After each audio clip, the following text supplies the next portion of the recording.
Sir MLA గారు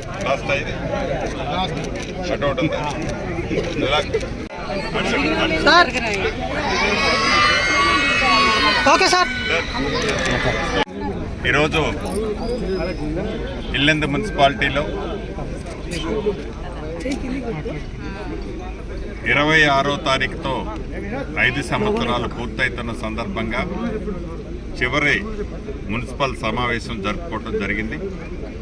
ముఖ్య అతిథిగా ఆ సభకు నేను, స్థానిక శాసనసభ్యులు, భద్రాచలం ఎమ్మెల్యే గారు, అదే రకంగా ఐడీసీ చైర్మన్ గారు, గౌరవ కలెక్టర్ గారు, ఎస్పీ గారు, ఐటీడీ పిఓ గారు, ముఖ్యులందరూ హాజరవటం జరిగింది. గడిచిన 5 సంవత్సరాల్లో ఈ ఇల్లెందు మున్సిపాలిటీ యొక్క పరిస్థితి, ఈ 5 సంవత్సరాలలో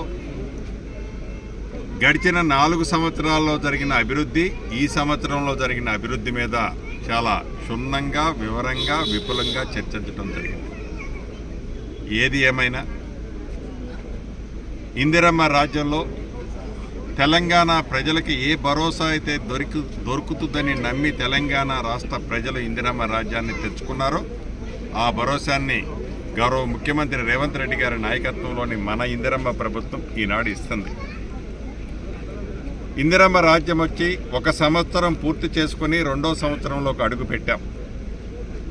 ఈ గడిచిన సంవత్సరంలో ఏవైతే అనేక అవాంతరాలు, అనేక ఆర్థిక ఇబ్బందులు వచ్చినా, చెప్పిన అన్ని కార్యక్రమాలు కాకపోయినా ప్రజలు హర్షించే అన్ని కార్యక్రమాలు చేసి మిగిలిన కార్యక్రమాలు పూర్తి చేసే దాంట్లో భాగంగా గౌరవ ముఖ్యమంత్రి రేవంత్ రెడ్డి గారు రేపు జనవరి 26వ తారీఖు నాడు 4 కార్యక్రమాలని పేదవాడి గుమ్మానికి, రైతన్నల ఇంటికి పంపిస్తానని చెప్పి రైతు భరోసా కార్యక్రమానికి గత ప్రభుత్వంలో ఎకరానికి 10,000 రూపాయలు ఇస్తే మన ఇందిరమ్మ ప్రభుత్వంలో 12,000 రూపాయలు 2 విడతలు ఇచ్చే కార్యక్రమానికి 26వ తారీఖు నుంచి మొదలు పెడుతున్నాం.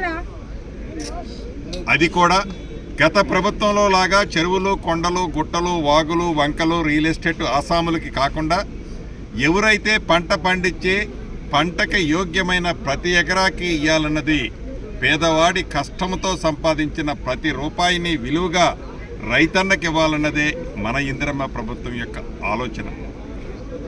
ఇక ఇందిరమ్మ భరోసా అంటే దేశంలో ఏ రాష్ట్ర ప్రభుత్వాలు చేయని విధంగా భూములున్న వాళ్ళకైతే రైతు భరోసాలో ఇతరత్ర లాభాలు వస్తున్నాయి, లేకుంటే బోనస్లో వస్తున్నాయి.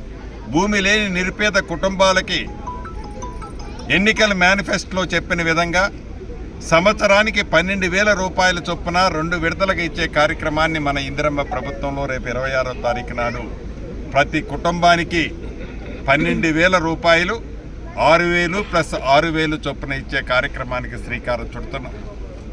అంతేకాదు, గడిచిన 10 సంవత్సరాలలో ఏనాడు పేదవాడి కష్టాలు తెలుసుకోకుండా రేషన్ కార్డు ఇవ్వకపోతే పేదవాడి కష్టాలు కన్నీరు తుడచడం కోసమే ఉన్న ఈ మన ఇందిరమ్మ ప్రభుత్వంలో అర్హులైన ప్రతి ఒక్కరికి రేషన్ కార్డు ఇచ్చే కార్యక్రమాన్ని 26వ తారీఖు నుంచి శ్రీకారం చుట్టి, ఏదైతే ఈనాడు ప్రధాన ప్రతిపక్షంలో ఉన్నవారు అవాక్కులు చవాక్కులు పేరుతూ ప్రజలను రెచ్చగొట్టే ధోరణితో ప్రజలని మభ్యపెట్టి లేనిపోని నిజాలని అబద్ధాలుగా చిత్రీకరించి చెబుతున్నారు.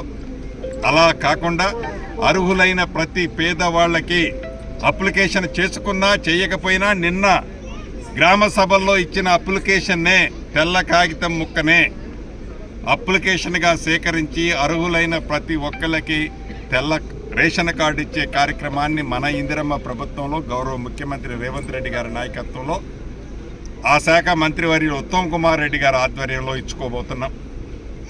అంతేకాదు, గృహ నిర్మాణ శాఖ మంత్రిగా రాష్ట్ర వ్యాప్తంగా ప్రభుత్వం వచ్చిన కొద్ది రోజుల్లోనే ప్రజాపాలన కార్యక్రమం ద్వారా ప్రజల వద్దకి ప్రభుత్వాన్ని పంపించి ఎవరికి ఇళ్ళు కావాలి అంటే రాష్ట్ర వ్యాప్తంగా సుమారు 82 లక్షల మంది ఇళ్ళు కావాలని అప్లికేషన్ ఆనాడు చేసుకున్నారు. గడిచిన నెల 15 రోజుల నుంచి రాష్ట్రంలో ఉండే ప్రతి గ్రామ పంచాయతీలు ఉండే అధికారులు క్షుణ్ణంగా పరిశీలించి ఇందిరమ్మ యాప్ ద్వారా యోగ్యులెవరు, అర్హులెవరు, ఎవరు అనర్హులు అనకుండా మొత్తము యాప్లో చిత్రీకరించుకొని యాప్లో లోడ్ చేసుకొని అర్హులైన వారికి ఇచ్చే కార్యక్రమానికి శ్రీకారం చుట్టే దాంట్లో భాగంగా నిన్న, ఈరోజు, రేపు, ఎల్లుండి కూడా ప్రతి గ్రామంలో గ్రామ సభలు జరుగుతున్నాయి. ఈ గ్రామ సభల్లో లిస్టు చదివేటప్పుడు మా పేరు రాలేదని ఎవరు అభద్రతకు లోనవ్వాల్సిన అవసరం లేదు. ఎవరైతే అర్హులున్నారో లిస్టులో లేకపోతే మళ్ళీ మీ గ్రామానికి వచ్చినప్పుడు, మీ ఇంటి వద్దకు వచ్చేటప్పుడు మీరు ఒక చిన్న కాగితం మీద రాసివ్వండి.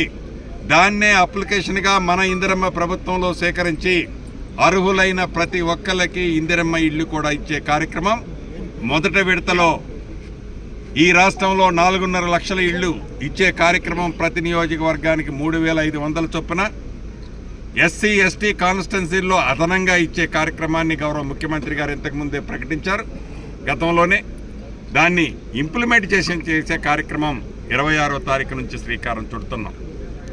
సరాసరి ఈ 4 కార్యక్రమాలు ఏవైతే ఉన్నాయో గత ప్రభుత్వంలో పేదవాళ్ళని విస్మరించి, పేదవాళ్ళ కష్టాలు పట్టించుకోకుండా, పేదవాళ్ళ అవసరాలని మర్చిపోతున్న ఆ ప్రభుత్వానికి బుద్ధి చెప్పి ఇందిరమ్మ ప్రభుత్వం తెచ్చుకున్న ఈ శుభ సందర్భంలో రేపు 75వ గణతంత్ర దినోత్సవం నాడు 75వ గణతంత్ర దినోత్సవం నాడు అద్భుతమైన ఈ కార్యక్రమాన్ని 75 పూర్తి చేసుకున్నాం. 76లో కాలు పెట్టబోతున్నాం. 75 పూర్తి చేసుకున్న గణతంత్రాలు పూర్తి చేసుకున్న ఈ శుభ సందర్భంలో మనం ఈ 4 కార్యక్రమాలకి అంకురార్పణ చేసి అర్హులైన ప్రతి పేదవాళ్ళకి ఇచ్చే కార్యక్రమాన్ని చేపట్టాం. చివరగా రాష్ట్రంలో ఉండే ప్రతి పేదవారికి, ప్రతి గ్రామంలో ఉండే కుటుంబ సభ్యులకి రాష్ట్ర మంత్రిగా మీ ఇందిరమ్మ ప్రభుత్వంలో బాధ్యతాయుతంలో ఉన్న ఒక భాగస్వాముడిగా ఒకటే చెప్పదలుచుకున్నాను.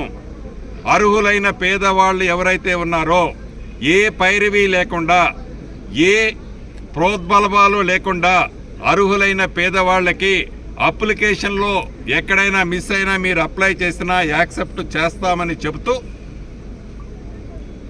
ప్రతిపక్షాలు ఏవైతే గుడ్డ కాల్చి మిమ్మల్ని రెచ్చగొట్టే కార్యక్రమం చేపట్టుతుందో దాన్ని మీరు నమ్మొద్దని, ఇది మాటిస్తే తప్పని ప్రభుత్వమని, ఇది మన రేవంత్ అన్న ప్రభుత్వమని గ్రహించాలని తెలుపుతూ సెలవు తీసుకుంటాం.